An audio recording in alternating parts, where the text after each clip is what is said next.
V rámci Dňa európskeho kultúrneho dedičstva sme pripravili odborný seminár s odborným výkladom, ktorý mal vlastne trošku priblížiť neznámú jelšavskú históriu. Z tohto seminára aj prehliadky sa zúčastnili odborníci, historici a historička umenia, ktorí nám odborne vlastne urobili program, za ktorý sme im vďační, pretože sme sa dozvedeli veľmi veľa nových vecí. Hovoríte, že to bol odborný seminár, to znamená, že toto bolo výlučne pre odborníkov?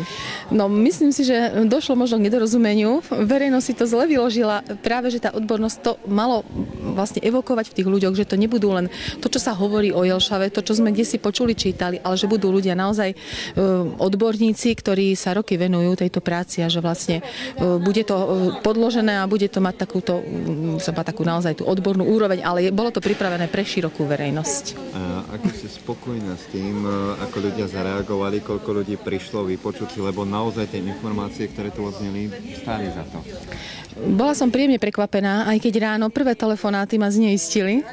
Obávala som sa, že tých ľudí nebude dosť, ale ja si myslím, že kapacita, ktorú ponúka náš priestor Mestského múzea Osvetového centra, bola maximálne využitá a myslím si, že aj počet tých ľudí a ich záujem a tá vytrvalosť vydržali vlastne celý náš program.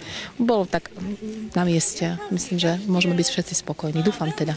Tak a znamená to, že keď ste sa pustili do organizovania takéhoto dňa, vychádzali ste z toho, čo vám ľudia avizovali? Práve narážam na ten záujem, alebo to bol váš odhad a vy ste sa do toho pustili?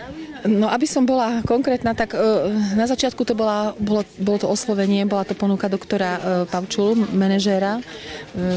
manažéra Združenia historických miest a obcí Slovenska, ktorí vlastne zastrešujú a sú hlavným koordinátorom týchto aktivít.